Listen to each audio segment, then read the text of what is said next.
Ειδικά για εμάς τις γυναίκες και που θέλουμε. Είναι, γιατί όταν μιλάμε για τη γυναικεία θηλυκότητα, για το μπούστο μας και για το πόσο σημαντικό είναι για μας τα κορίτσια, τις γυναίκες όλων των ηλικιών, να έχουμε μια πολύ ωραία εικόνα, τότε νομίζω ότι έχουμε πολλά να πούμε. Καλώς τον γιατρό. Χαίρομαι που σας Είναι ο βλέπω. κύριος Ελευθέριος Δημητραδιού, με τον οποίο θα κάνουμε μια πολύ ωραία συζήτηση, διαφωτιστική όσον αφορά στο τι μπορούμε να κάνουμε για να βελτιώσουμε την εικόνα του στήθους μας. Τέλεια. Είναι ένα βασικό ερώτημα. Τι μπορούμε να κάνουμε αν πονάει, η τεχνολογία έχει φτάσει σε ένα υπέροχο σημείο, αλλά είναι και τα χέρια που εμπιστευόμαστε. Τέλεια. Βάλτε μας λίγο στο κλίμα.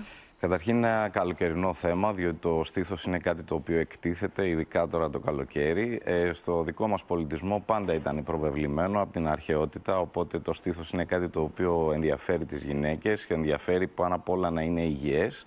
Και εκ των υστέρων να είναι και μορφολογικά πολύ ωραίο, έτσι ώστε να μπορεί μια γυναίκα να νιώθει πολύ όμορφα και με το στήθος της, έτσι ώστε να νιώθει και πολύ ωραία και με τα αντισήματα που θα κάνει. Τώρα είναι και μια καλοκαιρινή εποχή, οπότε είναι κάτι το οποίο μας απασχολεί. Επίσης, το στήθος είναι κάτι το οποίο μετατρέπεται ανά δεκαετίες στη γυναίκα, οπότε πολλές φορές καταφεύγει σε εμάς, τους πλαστικούς χειρουργούς, έτσι ώστε να επιφέρουμε μια βελτίωση όσον αφορά την μορφολογία του. Πάντα λέμε ότι επεμβαίνουμε σε ένα υγιές στήθος. Οπότε υπάρχουν διάφορες επεμβάσεις, όπως η αυξητική μαστού, είτε η ανόρθωση του μαστού, είτε ένας συνδυασμός αυτών των επεμβάσεων, όπου οδηγεί τις γυναίκες να έχουν ένα πολύ όμορφο μορφολογικό στήθος και να είναι χαρούμενες και πολύ και πιο... με αυτοπεποίθηση. Η αυτοπεποίθηση είναι πολύ σημαντικό, διότι μια γυναίκα με αυτοπεποίθηση είναι πολύ πιο παραγωγική και στη δουλειά της και στο κοινωνικό σύνολο, στους φίλους τους, στους συντρόφους τους, στη ζωή. Σε όλες τις εκφάνσεις της ζωής μας τώρα, τι συζητάμε. Είναι πάρα πολύ σημαντικό, οπότε αυτό που θέλουμε να πούμε και να δώσουμε ένα μήνυμα είναι ότι το στήθος είναι κάτι το οποίο είναι θεμελιώδες για την ψυχολογία μιας γυναίκας.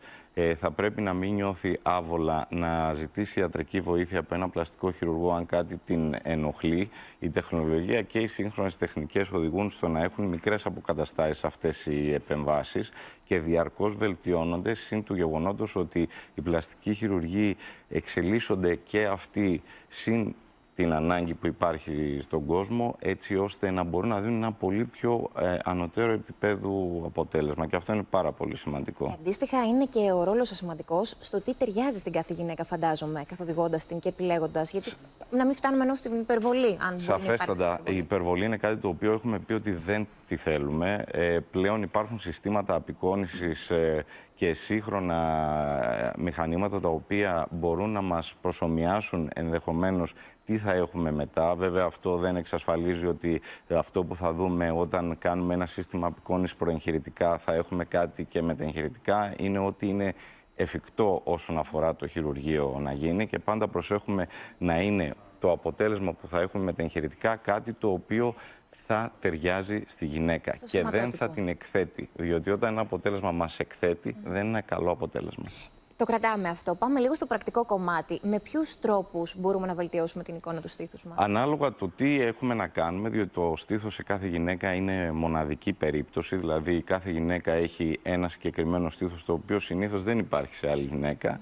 Οπότε, κάνουμε μετρήσεις προεγχειρητικά, έτσι ώστε να μπορέσουμε να δούμε τι ταιριάζει στο θώρακα. Εάν θα επιλέξουμε να κάνουμε μία τεχνική όπου θα περιλαμβάνει αυξητική με ένθεμα, ή θα κάνουμε μία αυξητική που θα περιλαμβάνει μία απλή ανόρθωση ή ανόρθωση σε συνδυασμό με ένθεμα ή ανόρθωση σε συνδυασμό με λιποπρόσθεση, λιπομεταφορά, δηλαδή μία αυτόλογη αυξητική η οποία μπορεί να βελτιώσει γενικά την εικόνα του στήθους και την ποιότητα του δέρματος όσον αφορά το στήθος και πέριξ του στήθους. Όπου και αυτό είναι πολύ σημαντικό. Αυτό είναι πάρα πολύ βασικό και την ποιότητα του δέρματος, λέτε. Η ποιότητα του δέρματος είναι κάτι το οποίο το κοιτάμε και εκ των υστέρων από μια επέμβαση στο στήθος. Είναι κάτι το οποίο επιτυγχάνεται με θεραπείες οι οποίες είναι κυρίως ενέσιμες, οι μεσοθεραπείες, skin boosters, ή laser το χειμώνα και όχι μόνο, βέβαια, διότι οι τεχνολογίες των laser κάποιες από αυτές μπορούν να εφαρμοστούν και σε περιόδους όπου έχουμε μια ηλιοφάνεια. Βέβαια δεν εννοούμε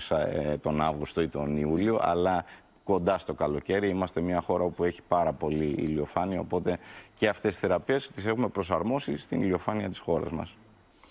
Πολύ γρήγορα να σας ρωτήσω. Το κομμάτι πόνος, γυμνάζομαι μετά, επανέρχομαι στις δραστηριότητές μου, είναι κάτι που έχει φτάσει σε άλλο level? Υπάρχουν πρωτόκολλα τα οποία τα δίνουμε ανάλογα τον τύπο της επέμβασης. Θέλουμε να πούμε ότι οι επεμβάσεις στο στήθος είναι επεμβάσεις όπου δεν έχουν κάποιο ιδιαίτερο πόνο. Είναι ένας πόνος ο οποίος αντιμετωπίζεται με κοινά παυσίπονα. Προσπαθούμε να εφαρμόσουμε σύγχρονα πρωτόκολλα στο post-operative care, έτσι ώστε να έχουμε όσο το δυνατόν συντομότερη αποκατάσταση. Δηλαδή, στα χειρουργεία μας εφαρμόζουμε διάφορα πρωτόκολλα τα οποία έχουν να κάνουν με την αποκατάσταση των ιστών, όπως τα υπερβαρικά οξυγόνα, όπου πλέον τα χειρουργεία μας εκ των υστέρων τα βάζουμε σε θαλάμους υπερβαρικού οξυγόνου, ώστε να αποκατασταθούν πιο γρήγορα. Πού έχει πάει το πράγμα? Λοιπόν, θέλω να σας ευχαριστήσω και θέλω να δεσμευτείτε ότι θα ξαναμιλήσουμε και θα συνεχίσουμε αυτή την όμορφη κουβέντα. Με χαρά, είναι χαρά μου. Είναι πολύτιμες οι συμβουλές και η καθοδήγησή σας.